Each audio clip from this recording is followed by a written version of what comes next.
Thanks, Amber. Can you hear me okay? Yep, I can hear you fine. All right, well, good morning, good afternoon, or good evening from wherever you're tuning in to watch this webinar from.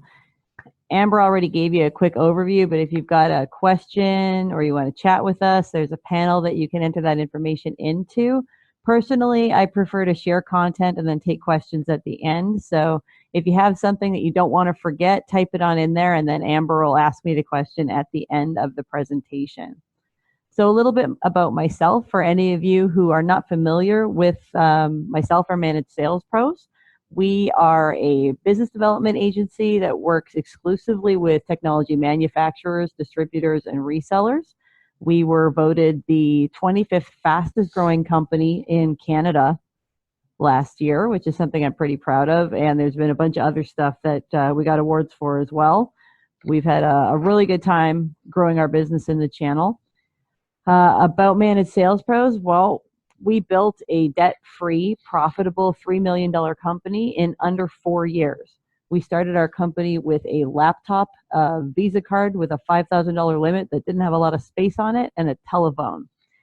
And now, as I said before, we're the 25th fastest growing company in Canada, and we use cold calling as our primary source of revenue generation. And as much as I'd like to brag about the success of our company, I tell you this primarily because our company closely reflects the sales process for a managed services firm. So we are a service-based organization. We rely heavily on client renewals to stay profitable. Our clients sign annual monthly recurring revenue agreements. So we did try to create a process that was as close to the managed services sales process as possible, so that when we went out to sell to the managed services space, we could help you closely relate to our sales process. So that's why we chose the business model that we did.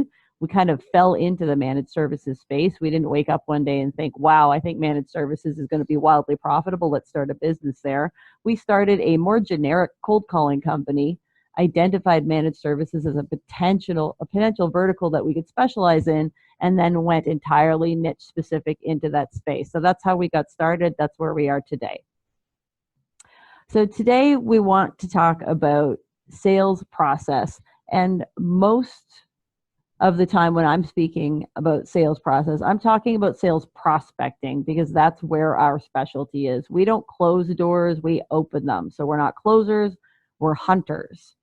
And one of the biggest problems in the space right now is finding good people, managing good people, retaining good people, and developing a process that people can follow. So my main focus today is going to be talking about how can you create, implement, and educate your team on a process that's going to make sense for them. But before you can do that, you need to have those people in your organization to focus on. That's a big struggle. The reason people come to us is they can't hire people. They can't find good people. They can't keep good people. So I want to talk about that first. Why is it so hard to find good lead generators? The next question we're usually asked is, how come my lead generator isn't getting any appointments? People want to know if their lead generator is a bad employee or just having a bad month. Should you keep a lead generator that isn't getting enough appointments? How long should it take to see ROI on a lead generation spend? And how can I better support my lead generators so they see more success? And then lastly, and obviously a question that I'm really invested in, should I just abandon the whole idea of doing lead generation in-house and outsource it? So I hope to follow this agenda pretty tightly today, answer all of those questions. And let's start with, why is it so hard to find good people? I am sure that there is nobody on the call here today who woke up one day, graduated from college and said, gee, I hope I get a telemarketing job today. People don't dream of becoming telemarketers. They settle for telemarketing jobs when they can't find anything else. And that's a challenge. It's a challenge for the whole industry. People really don't want to do this job. And it's unfortunate, because I love telemarketing. I like problem solving. I like talking to people. I like persuading people that my way is the right way. I like everything about it. I would much rather sit on the phone and grind out calls all day than drive all day to sales appointments and sit in front of people. So lots of different types of personalities, but for the most part, people don't want to be telemarketers. And the second problem is that lead generators aren't sales reps. And most of the time when you're looking for a lead generator, if you look in Indeed, for example, and look at the advertisements that people are placing trying to find telemarketers, they're really trying to find what I would call sales rep light. So you're profiling incorrectly. You're profiling to hire a sales rep, but a lead generator personality is not the same as a sales rep personality. They aren't incented by the same things. They don't work in the same way. They don't process information in the same way. And you don't want them doing the same thing that you want your sales reps doing. You want your sales reps closing business. You want your lead generators showing their work. So they're completely different roles. Another challenge in finding good telemarketers is that bigger and better companies than yours are scooping up college graduates immediately. They've got better training programs than you. They've got more money to recruit. They've got better budgets. They've got better benefits. And they have a career path to offer lead generators that small businesses simply don't have. So when you look at our company, for example, we're a 50-person company, and almost 40 of those people are telemarketers. There's not a lot of places for them to go. We only have so many roles that aren't telemarketing roles. So it's not exactly a career where you can sign on and go places. You're going to have to move companies to advance in your career after you become a lead generator, and that's a consideration. Why would I go to four-man MSP if I could go work for Oracle or Xerox or any of the companies that have these phenomenal lauded training programs? So you're fighting with enormous companies for the few people out there that actually want to do this job. So to summarize, you don't really get who you want. You get who you can get. And that's the biggest challenge facing companies when it comes to hiring lead generators.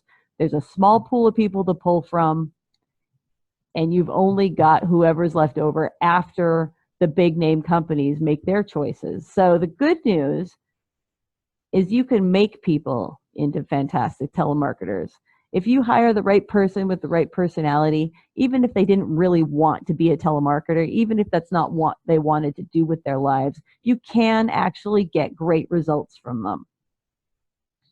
So we're going to talk a little bit about that next. So I'm throwing a poll out there, and Amber, maybe if people can type this in, because we didn't set it up as a poll.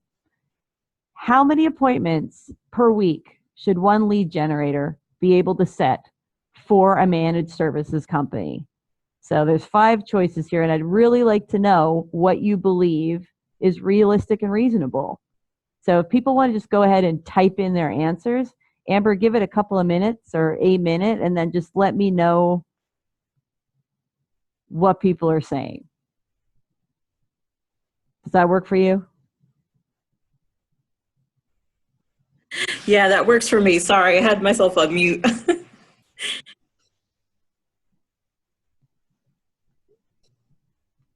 So 1, 2, 3, 4, 5, more than 5.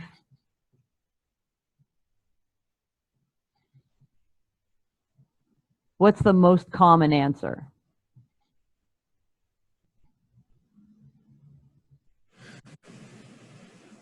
Looks like we're all over the board, but most people are saying either 2 or 3 or more than 5. So those are really the ranges people are feeling in with this question. Okay, and one more question that I'd like an answer to before I move on to the next slide.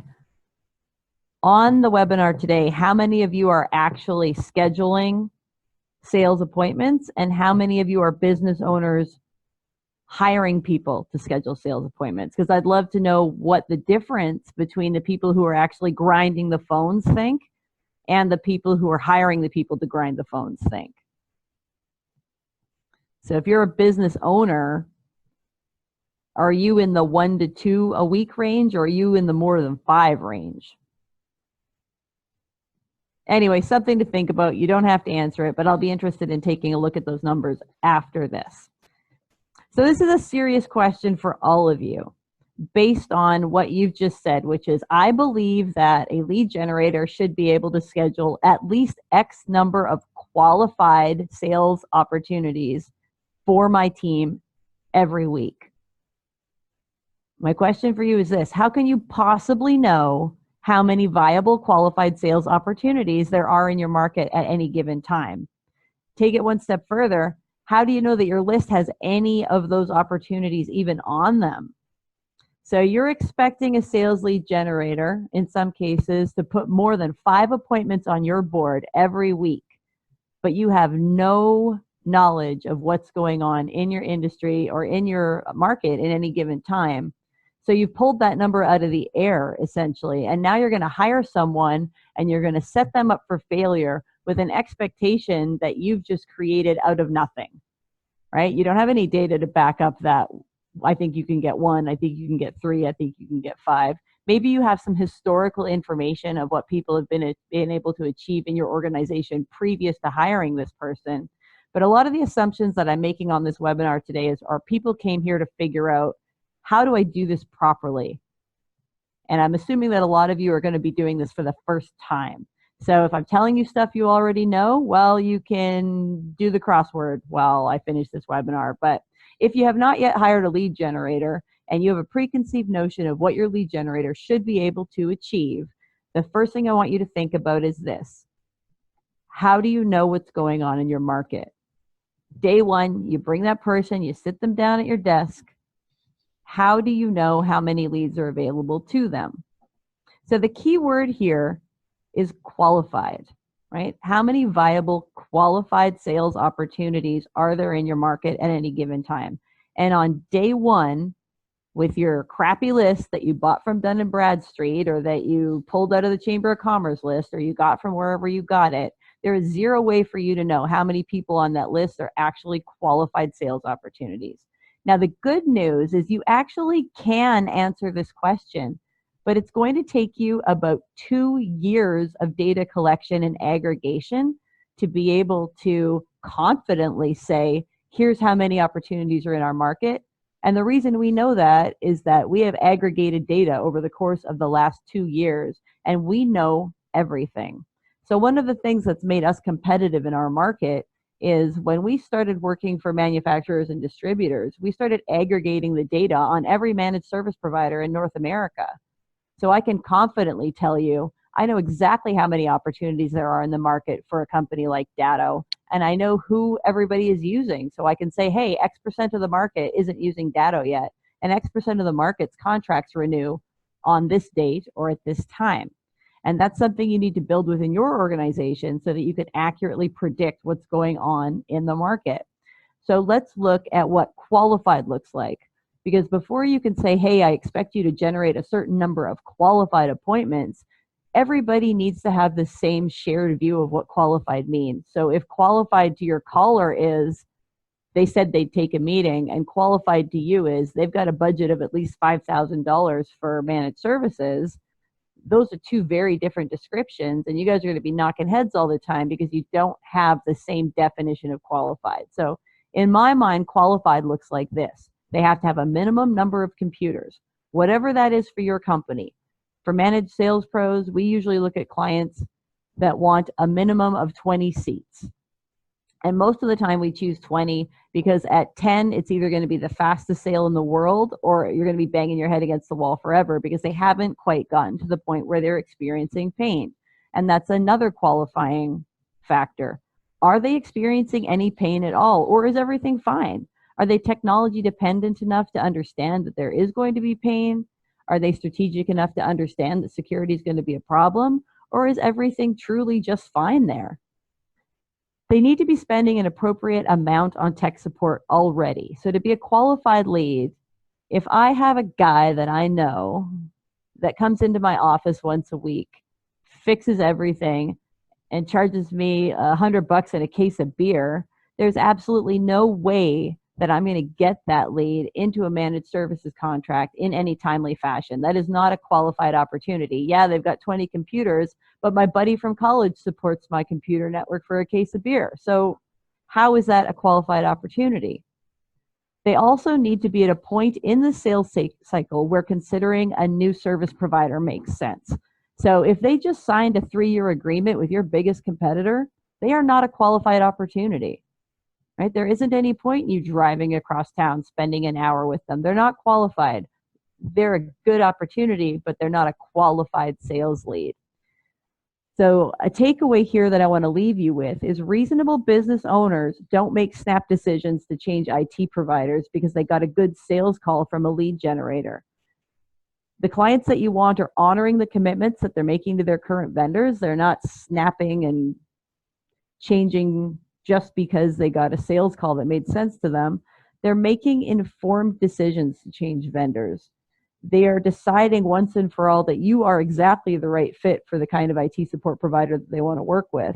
And then they change IT providers at a time that's minimally disruptive to their business. So there's some planning and there's some budgeting and there's some back and forthing and probably collecting some other quotes. The type of business that you want is the type of business that you have to work for and earn, not the kind of person that's flighty and changes providers every year. There's a lot involved in onboarding and offboarding clients, and you don't want to do it over and over again. You want to make sure that the type of business that you're landing is the type of business that's going to stay with you. Otherwise, you've just got a bucket with a hole in the bottom. You're going to work super hard, and you're never going to move the needle on your monthly recurring revenue. So going back to why isn't my lead generator getting enough appointments? What are the odds that your lead generator, whether they're brand new or whether they've been with you a year, is going to randomly stumble into a perfect managed services opportunity? So if we go back to the slide before talking about what qualified means, how many one-call qualified opportunities do you think there are out there at any given time? Now, I've got 30 people on the phone making managed services calls every day. And the odds on us getting a one-call close, which would be an appointment that was qualified the first time we reached out to them, we might have that happen once a week across all of our clients. It doesn't happen very often. You have to work for them. So having realistic goals for your appointment setter is going to be the first thing you'll need to do to get yourself on the path to success. Because if you're expecting 5 or more qualified appointments in a market where you know nothing about any of the businesses in that market, you're going to be really disappointed. You're going to end up firing that person. They may be a phenomenal appointment setter, and your expectations are out of whack. So you've arrived at this arbitrary, I think my lead generator should be able to create this many appointments. How is it genuinely possible to meet a quota for qualified appointments when you don't know anything about your market? So if you buy a list from Dun & Bradstreet, you've got a list of 5,000 companies on there. You have no knowledge of what's going on in the market, no understanding of who these people are working with, how big they are, what they want, who they're already working with, any of that. So you want your lead generator to produce these miracle results, but you're not really giving them the tools that they need to succeed, and your expectations for what they should be able to do are out of whack. So I want to talk a little bit right now about something called Goodharts Law. So when you're putting together a process for sales prospecting, everyone wants to talk about quotas. No, we expect you to do this. We expect a minimum of 5 appointments every week. We expect you to make a minimum of 100 dials every day. I expect you to call for 6 hours every day. Goodharts Law was named after Charles Goodhart, an economist, and it talks about how you reward measured behavior. So one of the things that makes our company different from other companies is we do not incentivize our callers to schedule appointments. There is no commission for getting an appointment. That's just the job. And the reason for that is that anytime a measure becomes a target, it ceases to be a good measure. And that's Goodharts Law. So if, for example, your target is a set number of dials every day, you have to make 80 dials a day.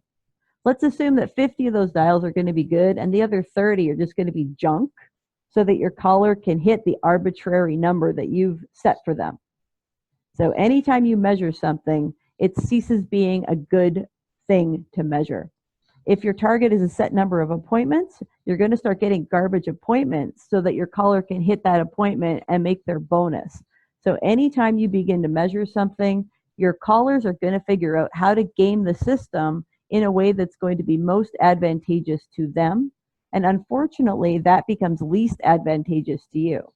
So if you're going to measure number of dials, I don't want to set an arbitrary number of dials. I know how many calls my callers should be able to make using the technology that they're using, But if they're having long conversations, for example, they're going to have a whole lot fewer dials every day. The better your caller is doing, the fewer dials they're making. And people don't consider that. So if you've got you have to make 100 calls a day quota, and your caller spent 5 10-minute phone calls that day, or 5 20-minute phone calls that day on really good calls, there's no way they're going to hit that 100 number. But if they don't hit it, they know that they're going to get in trouble. So they just dump through 20 calls.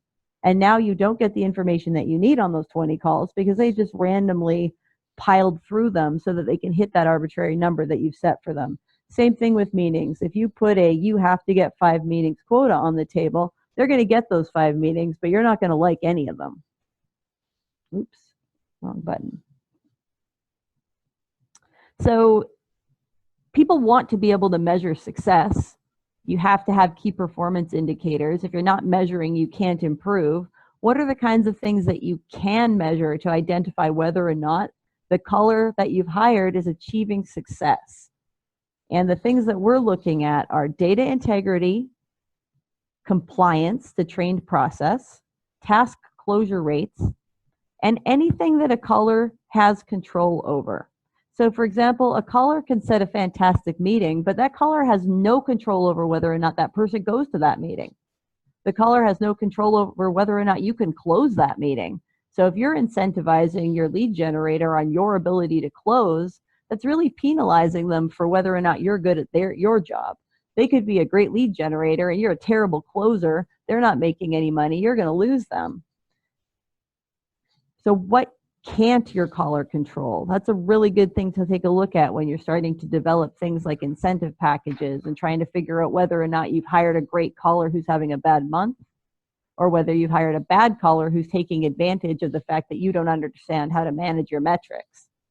So your caller cannot control the quality of the list that you provide them with, which is one of the things that makes it really difficult to get to that arbitrary, you should have this many leads in your pipeline every week, right? If your list is garbage, most of your caller's day is going to be spent digging out from underneath a pile of garbage. You can't control the buying cycle of the companies that they're calling. So your caller could hit on the perfect opportunity. But if that opportunity isn't going to be ready for another year or 6 months, your caller can't control that. Your caller can't control when they're going to buy something. They can't control the number of people who actually answer their phone every day. And that's a big one now. So let's say you want 100 dials every day. Maybe out of those 100 dials, 2 people pick up the actual phone one day, and the next 70 people pick up the phone. There's zero way for your caller to control whether or not someone answers their phone. So I want you guys to all think about your businesses for a minute. And all we do all day here is call managed service providers, either to offer them either to offer them the opportunity to work with us or on behalf of a dozen or more vendors. And I'm going to tell you without hesitation that 90% of you are not answering your phones. And not only are you not answering your phones, you're not even setting up your systems in a way that would make it easy for a prospect or a client to communicate with you. So people just aren't answering their phones, and you can't really penalize a lead generator for the fact that nobody picked up the phone that day. Your caller can't control the number of truly qualified leads in your market. They can't control the effectiveness of the process that you created for them. So you hired a lead generator, you brought them into your company, and you taught them how to do their job. If you did a terrible job of doing that, that's on you. That's not on them. They can't control the messaging that you're asking them to deliver to the market. So once again, you've created the program and the process that this lead generator is going to follow. Right? They've come into your company. You've given them the tools that you've created for them to be successful. If you gave them garbage, they're going to produce garbage. So you're penalizing somebody for something that you've done. They can't control the quality of your marketing initiatives. So if the only thing you're doing is dialing, and you don't have an email marketing campaign going, and you're not running any SEO, and you're not going to networking events, and you're not doing anything else for your marketing, and you're not getting any leads, the caller can't control the fact that you're not supporting them with anything else. And they definitely can't control the reputation that your company had in the market before they began dialing. So if everybody already hates you, your caller's not going to do very well. So those are the things that callers absolutely cannot control. And that's one of the things that makes it so difficult for you to set an arbitrary, you must get this many meetings every week sort of guideline. So what can they control? Well, they can control their work ethic. What are they doing all day, every day? Are they coming in every day on time? Are they doing the job the way that you've outlined you wanted it done? When you're pulling your reports, can you definitely see that this person is doing exactly what they're being paid to do, right? I pay my callers to work. I know what their time between dials should look like. I know who's slacking off and I know who's getting it done. Work ethic is something that's completely within the realm of what your caller can control.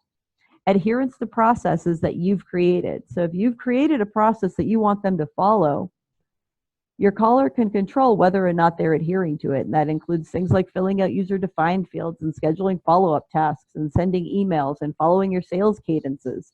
If they're adhering to process, they're doing their job. If they're doing their job and you've created the right process, meetings will come. Meetings are the natural outcome of a lead generation campaign done well. They can control their level of enthusiasm. They can control whether or not they've got good follow-up and follow-through on the things that they say they're going to do, either for you or for the prospects that they're trying to engage with. They can control their punctuality and they can control their absenteeism. And we bonus out on all of these things. So when I'm trying to create an incentive package for an outbound lead generator, I'm looking at things that they can control, not the things that I'm controlling for them and not the things that the market controls. So if we go back a couple of slides, we talked about what you can measure. And one of the first points was data integrity. Data integrity is super important, and I want you to care about it because data integrity is the thing that's going to make you rich in 2 years. Data integrity is filling in the blanks, all of the blanks, right? Your long-term sales pipeline is going to be created by data. The more data you have, the more successful you're going to be. Your revenue forecasting is going to be dependent on data, and your ability to pitch effectively against your competitors is going to be created by data, and your ability to accelerate your sales cycle, close deals faster, that's going to be made possible by data as well. So when you're thinking about the role of the lead generator within your organization, your first thought should be, I want someone who's going to show their work and fill in the blanks. So the most important data points that you want to look at collecting when you're building out your lead generation prospecting process are these. First and foremost, contract end date. The more times you can figure out when they're going to be done with the person that they're working with now, the easier it's going to be for you to build a marketing program that works backwards from that date. Obviously, if somebody's contract renews in 3 years, you're not going to call them every day in year 1 and 2. You might touch base with them once a quarter in year two, but in year 3, you're going to change how you prospect into that account because you know it's coming up for renewal. You're going to nurture it differently. You're going to engage with them differently. You're going to get involved differently. Contract end date is going to be the thing that wins you business. Number of end users. Anybody that isn't big enough to be on your prospecting list, get out of your prospecting list. So if you can't find out how many computers they have, this is kind of a dead lead for you. So remember that you can qualify at the receptionist level and not at the executive level. You don't have to talk to the CEO to find out how many computers a company has. So make sure you're taking advantage of any person who will have a conversation with you at any company that you're calling into, because lots of these things can be learned without you ever having a conversation with anyone in the C-suite. How many computers do they have? Who are they currently working with? What are the buying triggers? So for example, if you identify that a company's moving within a year, well, that's a perfect time to change managed service providers, right? Or a perfect time to quote on it anyway. That's a buying trigger. You should be tracking those. Budget. If you find out that they're working with ABC IT and you know how much ABC IT costs, you know that they have the budget to work with you as well. Your perfect prospects are the prospects that are already buying from your competitors, not the people who made the decision not to buy managed services. They already thought about it and said, that's not for me. Maybe you can talk them into it at some time in the future, but your best opportunities are people who've already seen value in it. You don't have to educate them on it. All you have to do is convince them that you're a little bit better than the company they're currently working with. You want to identify who the decision makers are, and you want to make sure that data is stored somewhere. You want to find out what their priorities are. So what are they talking about? If all they want to talk about is backup, the only thing you talk about is backup. When you get the opportunity to go in there and sell managed services, then you're going to talk about all the great and wonderful things you can do. You'll start talking about security. You'll start talking about everything else. But if the only thing they want to talk about backup, that's the only thing you do at that point in time. So what are their priorities, and how can you hone in on those to make it sound like you are the exact right choice for their company? Now, outcome, we call disposition here, and that's a call center term. A disposition is an outcome.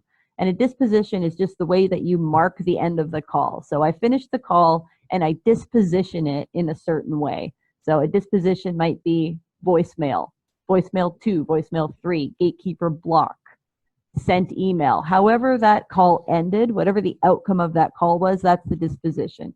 You want those tracked, and you want them tracked every time you touch a lead, even if it's the exact same disposition. So sometimes you're going to call a company 17 or 20 times. You're going to have the exact same outcome all 17 or 20 times, but the more data you have, the more effective you can get at either avoiding those 20 dial calls. Like, for example, in our database, there are MSPs in our database that we've called thousands of times who have never picked up the phone. They get called last now. We don't call them first. We call the companies that answer their phones. We call the companies that we know take appointments. Why would we waste our dials on companies that we know aren't picking up the phone? These are things that you can take into your organization. So if you know that they never pick up the phone, it's time to stop calling them and try to reach them another way. Outcome is important. And then next steps. What do you need to do next to win this business? These are the pieces that you want to be tracking in your CRM or your PSA. And you want to set up your process so that your lead generator can acquire this data for you and start aggregating it so that you have a powerful pipeline within the next couple of years. Month 1, it's going to look like crap. And month 2, it's going to look like crap. And month 3, it's going to look like crap. And month 4, things are about to happen. Month 5, things are going to start to turn over. And then the more data you have and the more garbage you can drop out, the more targeted you could be on the 600 or 700 leads that you have left in your database. This is going to be probably the most controversial thing that I say on this webinar, and you can buy into it or not buy into it, but good process is more important than good people. If your process is set up effectively for prospecting, you can accomplish more with fewer people. You can hire less expensive talent and less skilled talent to do the exact same job because all they have to do is follow a step-by-step process. You could protect your company from the negative effects of employee churn. So we are a call center, and we churn at a rate of probably 50% on a bad month, sometimes higher, sometimes we do okay for a few months. We looked at this problem in 2 different ways. We could look at it from how can we hire people that aren't going to churn, or how can we create a process that is so bulletproof that it doesn't hurt us when people churn. Anybody in my company can sit down at anybody else's chair, pick up from exactly where they left off, and be just as effective because the process that we've created is bulletproof. It's the exact same thing over and over and over again, which means you can hire somebody as long as they can follow a process. So they don't have to have sales skills. They don't have to have telemarketing skills. They don't have to have any skills. They have to be able to pick up the phone and follow a process, and ideally type well. You can create more efficient campaigns because you're not wasting dials. Once your process is ironed down, you waste a lot less time and you get a lot more done. And it's also going to allow you to segment your prospects, which is important when you're creating more niche-specific marketing campaigns. So again, looking at our company, if we were a call center that worked with anybody, the types of marketing campaigns that we run would have to be super generic. But now we can segment everyone. So I can target managed service providers that have 1 sales rep in a completely different way than a managed service provider that has a 20 sales rep team. Startup MSPs I'll target differently from operationally mature OML5 campaigns, right? We're going to target people differently based on what we learn about them. So if your process is ironclad and your data is getting put in the way that it's supposed to, everything in your process improves.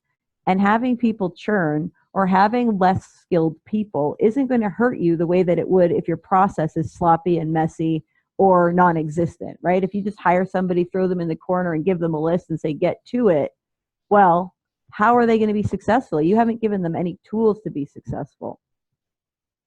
Good process will help you build a pipeline that's going to predict your revenue for years instead of quarters. And that goes back to all of the data that we were talking about previously, all those data points. Once you have all those data points filled in, all of a sudden your pipeline starts to look really interesting because you know that these 20 contracts are up for renewal in June of 2020, and you're going to target them a completely different way than you're going to target the contracts that are up in May of 2019. You're going to target your competitor's business completely differently based on what you know they're good at and what you know they fall down at. And if you're gathering and aggregating data, you're going to have all that information at your fingertips. So how do you create a process that works? That's probably a whole long other webinar and a lot of consulting, but here are some things that you can think about immediately. Automate anything that doesn't require personalization or customization. So for example, our callers don't send any emails at all. They push a button and a templated email is sent to the prospect that requests the information. Most of the time, an email request is a blow off anyway. They just don't want to talk to you. So why are you wasting time composing beautifully written emails for people who actually aren't going to read them? So we've automated anything that doesn't require a personal touch. You want a process that requires less thinking and more doing. If you haven't already, integrate a dialing system into your CRM or your PSA. PSAs are notoriously difficult to prospect in, and if you're still using a desk phone and a PSA, you can maybe make 8 dials an hour, whereas my team can make 22. You want to regularly monitor and audit the people that you're hiring. So it's not enough to just hire them and look at reports. You got to listen to them. You got to coach them. You got to see if they're saying the right things, doing the right things, asking the right kinds of questions. If your callers are always asking closed-ended questions and failing, you'll pick up on that monitoring 3 phone calls. You can fix things really quickly when you're paying attention. Like you're a busy person, you're trying to run a business, you don't have time to babysit your telemarketer, but if nobody's babysitting your telemarketer is never going to improve. Create user-defined fields that allow for pick lists and not free-form data entry. The faster you can get in and out of a record, the easier it is for you to move on to the next call. So for us, for example, for MSPs, one of our pick lists is what RMM do they use? Every RMM is listed, spelled correctly, so I don't have auto task, auto tisk, auto/task, auto space task, auto trask. Back when we did freeform, we had like 100 different RMMs in there because everybody was spelling things incorrectly. You want things standardized. You want your terms standardized. You want your abbreviations standardized. So if one person's version of an abbreviation for left message is LM and the other person's is VM, you're never going to be able to find the data that you're looking for. You want everybody taking their notes consistently, and any shortcuts that you can create also have to be standardized, because if you don't do that, you've got 4 lead generators sitting in your office, all of them creating little workarounds so they don't have to follow the process the way that you've laid it out. They want to find a faster way to do it, or they don't want to actually do what you've told them to do. So everyone's looking for workarounds. Make sure they can't do that. And most importantly, break your standard operating procedures down into the smallest steps possible, the same as you would for your service desk. First you do this, then you do this, then you do this. Create your standard operating procedure, look at it and think, okay, can we break this down even further? How do we make this completely dummy-proof so that nobody has to come to you and say, what do I do in this situation? It's already clearly outlined in your standard operating procedures. And that keeps everything super simple. So how do you know if you've got a good caller who's just having a bad month? Well, if they're doing the work, the benefits will come. So don't be surprised if your brand new lead generator doesn't get any appointments for the first couple of months. They got a lot of work to do. especially if you didn't give them anything to succeed with to begin with. So if all you did was give them a cold list that you bought online somewhere, they've got a lot of work ahead of them. So be patient and look at things like, are they doing the work? Do they come in on time every day? Do they stay until the end of the day? Are they asking for help? Are they filling in the data fields like you've asked them to? Are they sticking to their follow-up schedules and closing out their tasks? Are they following the process that you've laid out for them? Do they ask for help when they need it? Again, are you monitoring and auditing? It's hard for you to say that you've got a bad caller if you've never listened to a call that that caller has made. Sometimes there just aren't meetings, period. And I can't say that enough. Sometimes there just aren't meetings. Unless you want to go on garbage meetings, a bad month is better than a dozen crappy meetings. Understand the value of opportunity cost. Your time is really valuable. So for example, I know what I bill my time out at for consulting. So if I've got to spend an hour in the car, 2 hours on site having a meeting, an hour writing notes afterwards, and another hour driving back to my office, a good meeting takes about 6 hours of my life. And that's 6 hours of my life that I could be putting into doing other things. If that meeting is garbage, I don't want it. And neither do you.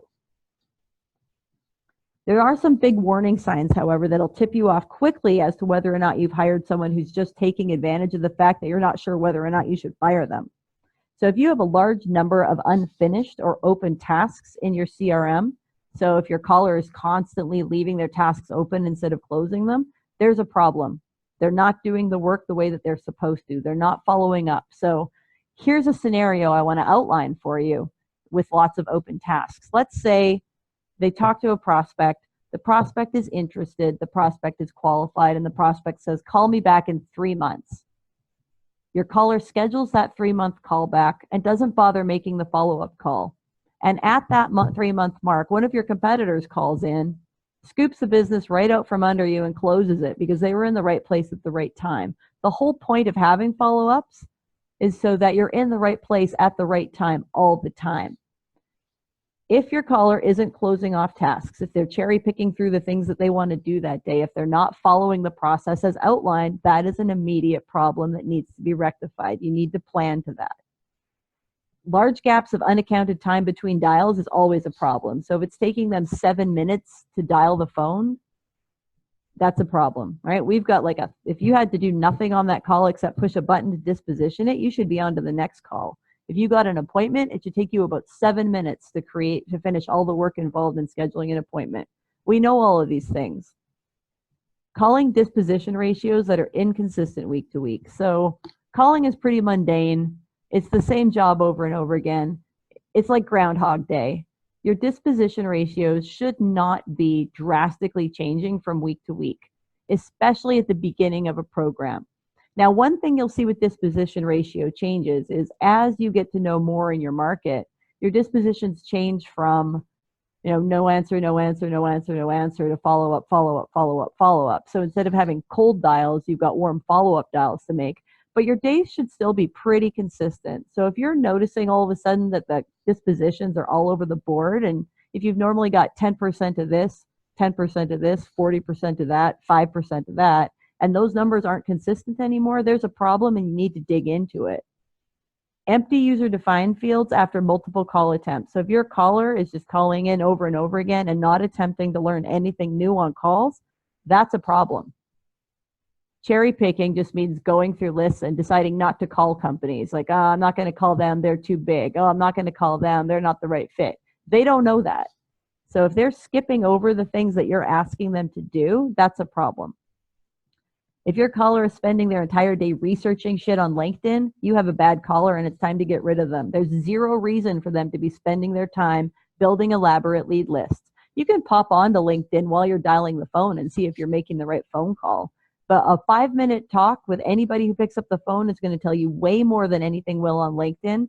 So if your caller is always coming back to you saying, well, I spent today researching, that's not working. That's working without working. And a disproportionate number of emails sent to calls being made means your caller isn't doing their job, right? If you're going to default to the easiest method to try and contact someone, which is just send them a quick email, if nobody's responding to those emails, that's wasted time. You can automate that. There's no reason for people to be composing emails when you can automate templates and send them with the click of a button. And the immediate red flags, so here are the things that I hire and fire to. When we bring on new callers, if they are late by even 5 minutes on any day in their first 2 weeks, they are fired.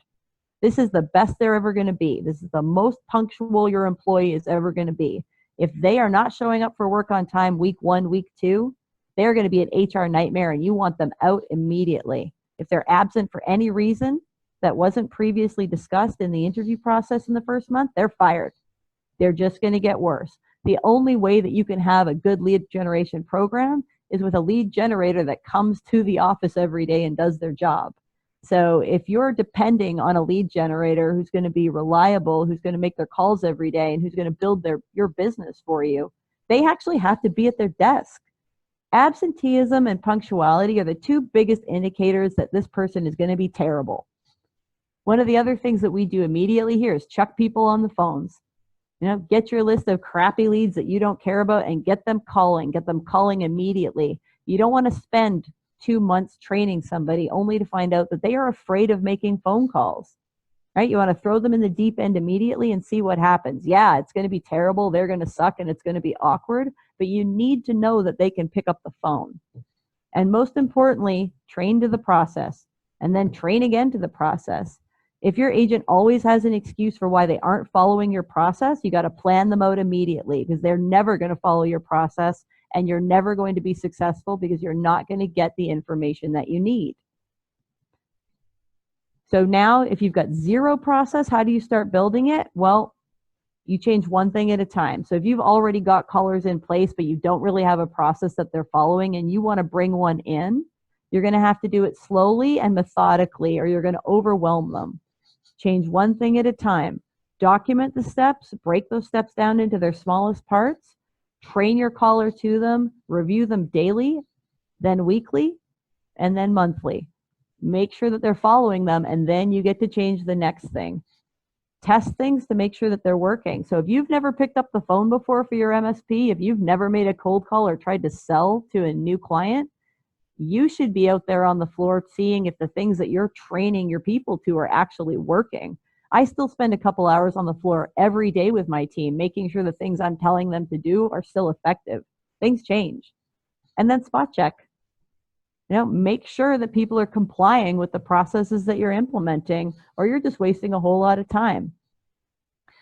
The biggest question, and I'm almost done here, guys, is when am I going to see an ROI on prospecting? And I wish that I could answer that question for you effectively, but the truth of the matter is it's dependent on so many variables that it's impossible to give you an answer on it. If you're a great closer, you're going to see ROI really quickly. If you don't know how to close, or if you're going into cold appointments the same way that you would go into a referral appointment and treating that appointment the same, your ROI is going to take a whole lot longer to produce. So our clients have reported over 1,000% ROI on their programs that have lasted 2 years or more. And I am also including in that number people who worked with us for a period of time and then continued to prospect using the data that we handed them. So if we worked for them for a year, handed them a document, and that document went into a file and they never looked at it again, they didn't get 1,000% ROI. If we handed them a file, they uploaded it into Salesforce and they started working it, they did see 1,000% ROI. But most people aren't going to see ROI in year one, especially if they're starting from zero. So prospecting is super effective, but it is not a magic bullet, and it's not going to win you business in 4 days. If you continually stop, start, you're never going to see that 1,000% ROI. So you hire us for 3 months, you don't like what you see, you fire us, you do nothing for 3 months. Then you hire one of our competitors and you work with them for 3 months and you don't like it, you fire them and you wait another 3 months. Then you try it in-house yourself for 3 months and then you stop again. You're never going to get the consistent return that prospecting gives you. Consistency is the only thing that leads to ROI in prospecting. And most of the people that I talk to aren't prospecting consistently. They're prospecting sporadically. Which brings you to the, hey, should I just outsource this whole thing? Well, if you can afford it, sure you can. If your pipeline is dry right now, you've got nothing in it, it's going to be 2 quarters before you've got any good opportunity in it. And the longer you wait, the worse it gets. A quarter of no pipeline leads to a year of no new business. And I want you to think about that number carefully. The activities that you're doing in 1 quarter lead to all the follow-up activities, all the sales appointments, and everything that you're going to do for a year. So every quarter that you ignore it is a year that you're not signing business from it. So the longer you wait, the emptier your pipeline gets, the worse it's going to get. However, your own in-house lead generation agent makes far more sense economically. So if you can create the process that they're going to follow, and if you can train them to do the job, and if you can support them properly, bringing it in-house is going to be the most economical way to prospect. It'll give you the opportunity to hire multiple prospectors instead of just one of ours, right? So if you look at what we charge, which is $6,000 a month, and I don't mind sharing that number with you, how many lead generators could you put in your office for that same amount of money? The problem is, if you can't train and support them, that's money you're just throwing against the wall. So the best case scenario, for those of you who are wondering what you're going to do next, would be to outsource while you build out an in-house process and train your in-house team, then phase out your outsourced team and phase in your in-house team. That's an expensive proposition because not only do you have to carry the overhead of your outsourced firm, but you've got to carry the overhead of the person that's building the process and the overhead of your caller in-house. But that's the promised land. You're going to have 2 super expensive years, then you drop your outsourced company and you manage it in-house for the foreseeable future. So if you're interested in talking about training, we offer training. We have on-demand online training that you can sign yourself up or a caller up for. If you're interested in that, you can just go visit our website. Happy to offer a discount to anybody who visited this webinar today. I take on a handful of consulting projects annually. I don't have a lot of time for more than a handful. So if you've got a requirement and you want us to build it for you, give me an email. And if you're interested in outsourcing, you can email kirk@managedsalespros.com. Happy to give you a discount. Kirk's a great guy. You'll love talking to him.